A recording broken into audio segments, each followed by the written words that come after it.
Hello guys, this is the video for 5.2, comparing functions. All right, so just a few reminders before we start this from other lessons. Let me see how well this is going to show up. I never use my dark yellow because I'm afraid it's never going to show up. I probably shouldn't use it. I really like it though. I really wanted to use it. We'll use green. Okay, so just a few reminders that we need to talk about. These are things we've learned before, but just in case you forgot, we're going to go over them again. So ordered pairs are written with parentheses and a comma in the middle. The first number is your x value. The second number is your y value. Remember, we also called this input and output. Okay. Rate of change.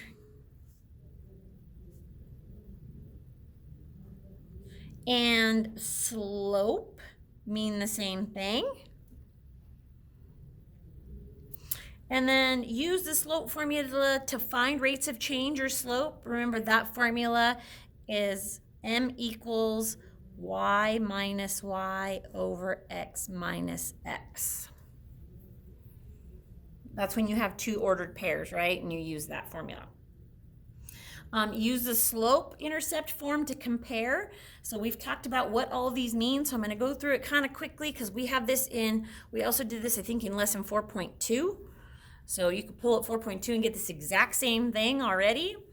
So y is some type of total. The total money in your bank account, the total miles you've driven, the total dollars you spent in gas, something like that. It's your total. It's also the output.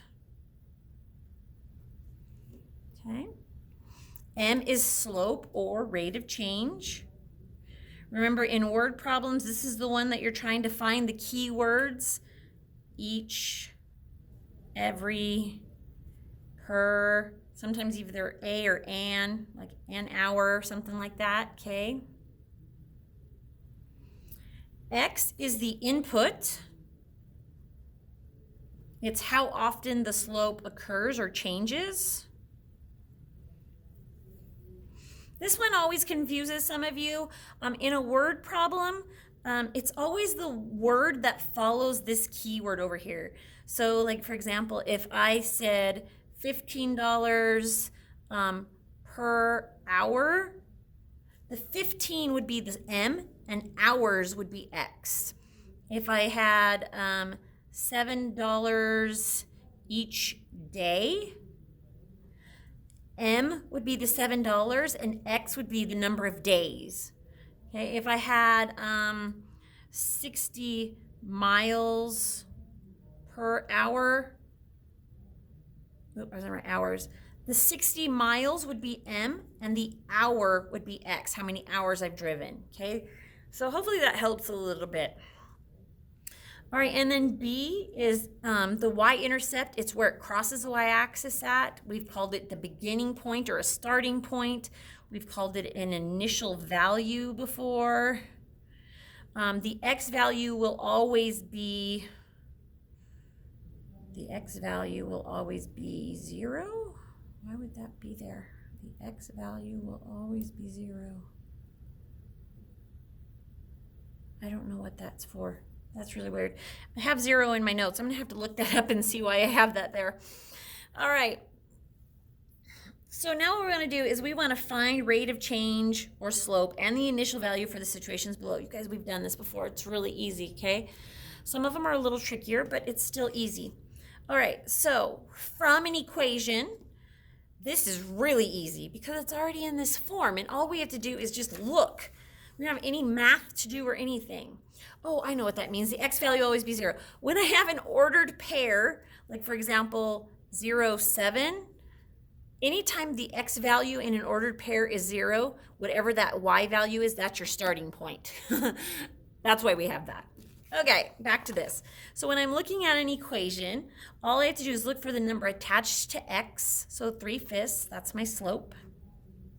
And then the number out here in the end without x is my initial value. Super easy. Okay, when it comes to ordered pairs, I have to actually use slope formula to determine what slope is going to be. So remember, this is x and y, x and y.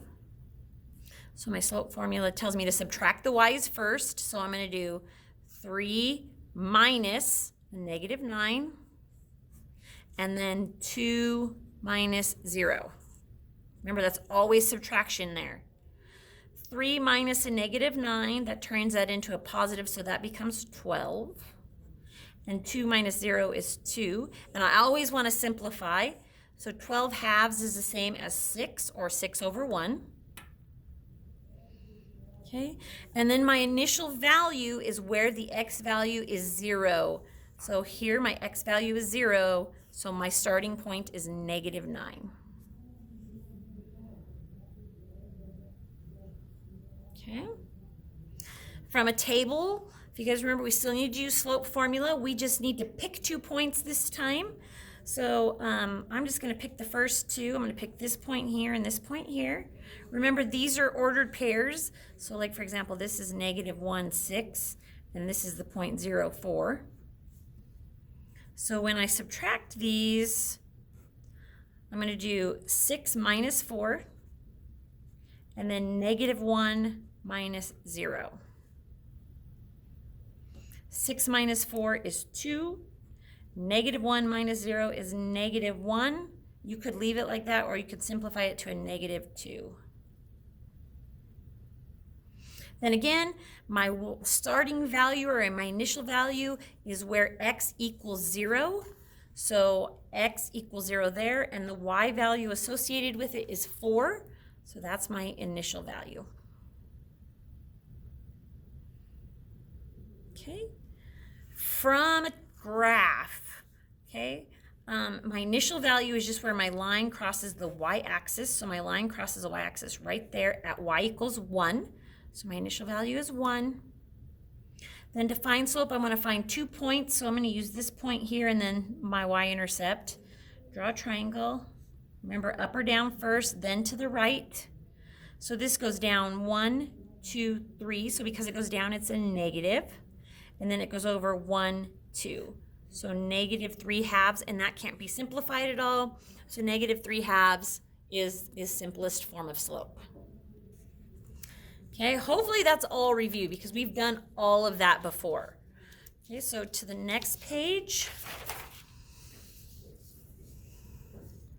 Okay, so this one says, what has a greater rate of change and how do you know? So we need to figure out the rate of change. Well, from a from an equation, all we have to do is look for remember, rate of change is just another word for slope. Okay? And so we just need to find the slope of both of these and then figure out which one's greater. So this one's super easy to do. All I have to do is look at the number attached to x. So this one's slope is 3/5. This one's a little trickier. It's got 2 points, or it's got 4 points, and I need to pick 2 of them. Now I can see that some of these have decimals. I'm going to definitely use this point because it doesn't have any decimals. And then I'm going to have to pick one that does. So I'll just pick the one right below it. Okay. So remember, x, y, x, y. And my formula is y minus y. So I'm going to do 3.8 minus 5, and then 3 minus 5. Now, some of you might need a calculator to do this. Okay, so if you do, just remember, those are always subtraction. Okay, so let me show you. So 3.8 minus 5, negative 1.2. So far my m is negative 1.2 over 3 minus 5. 3 minus 5, negative 2. Now, I want to know what this is in its simplest form. So I'm going to hit the n over d button, and I'm just going to put negative 1.2 on top and negative 2 on bottom, and I'm going to hit enter so that it will simplify it for me. So it actually simplifies it to a decimal. When you're comparing rates of change, it's okay to make them into decimals if it's easier for you to compare decimals than fractions, especially when one of your fractions has a decimal in it. Okay, so I'm going to change them. Now, when we're graphing, we can't do that, but when we're just comparing, we can. So this one simplifies to a positive 0.6. And now I'm going to do this one as well so that I can see. I'm going to put 3 over 5, and then I'm going to hit enter, and it's going to give me 3/5. I'm just going to hit this little button, and it's 0.6. Well, that's silly, huh? So Which one of these has the greater rate of change? Well, actually, they're equal. So they have equal rates of change.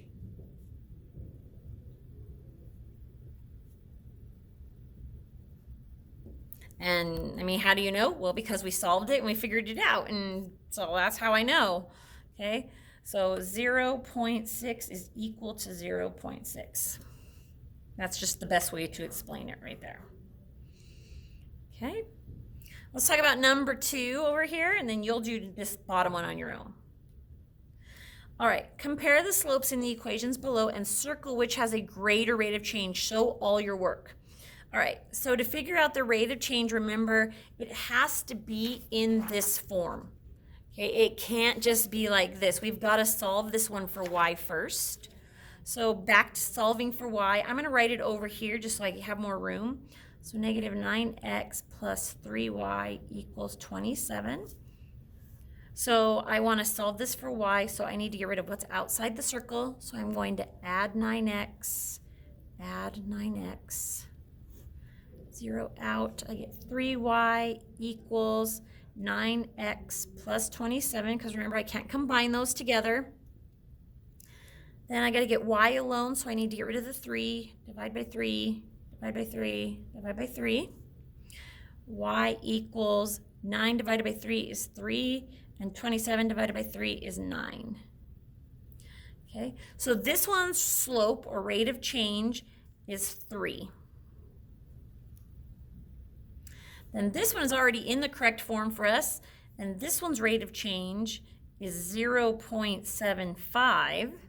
So all you need to do now is determine which one has the greater rate of change.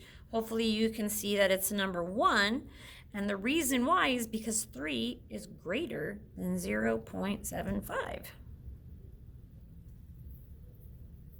Okay. Just in case you're ever wondering, this in fraction form is 3/4. So 3 is greater than 3/4, obviously. Okay. Okay. Let me check this one out. So Gloria sells necklaces at a local craft shop. She can make 7 necklaces every 2 hours. Look, there's one of those key words. Okay, now this one's a little trickier because it's got a number on both things, and I'll talk to you about that here in a second. Tyla helps Gloria make necklaces. The rate at which Tyla makes them is shown on the table. So here's Tyla's. So remember, the top one is always your X, the bottom one is always your Y. Okay, so who is making necklaces at a faster rate, and how do you know? So Gloria is making hers at 7 necklaces every 2 hours. Okay. Now, since I'm going to be comparing this, I'm going to make this into a decimal. So if you're not sure how to do that, remember you can do the top number divided by the bottom number. So 7 divided by 2 is 3.5. So she makes 3.5 necklaces every hour now. All we did was figure out her hourly rate. Okay, now for Tyla, we need to use the slope formula and pick 2 points. So I'm going to definitely pick the one with zeros. And remember, that's just 0, 0. And I'll just pick the next one, which is 4, 15. And then remember, it's y minus y, so 0 minus 15 over x minus x, so 0 minus 4.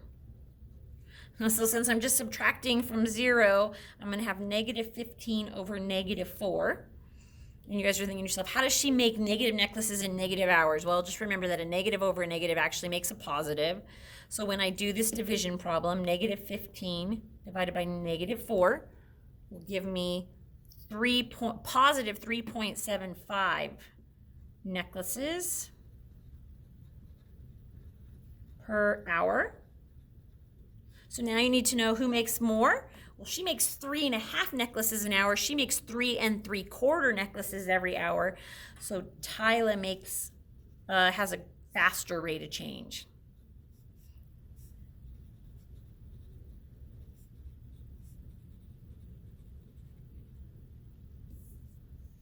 Okay, and we just proved it by showing our work, but we can say that that's because 3.5 is less than 3.75.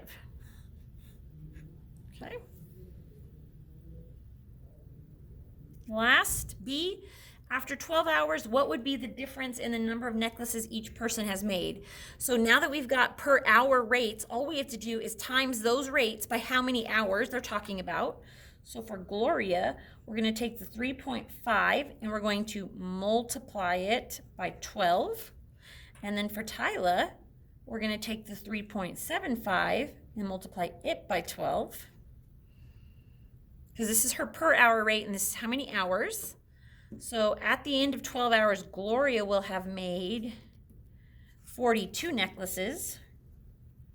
And Tyla will have made 45 necklaces. And it says, what would be the difference in the number of necklaces each person has made? So the difference would be 3. Okay, because all I did was take 45 and subtract 42, and that gives me 3. And so Tyla will have made 3 extra necklaces at the end of 12 hours. And that is that lesson. All right, good. Thanks, guys.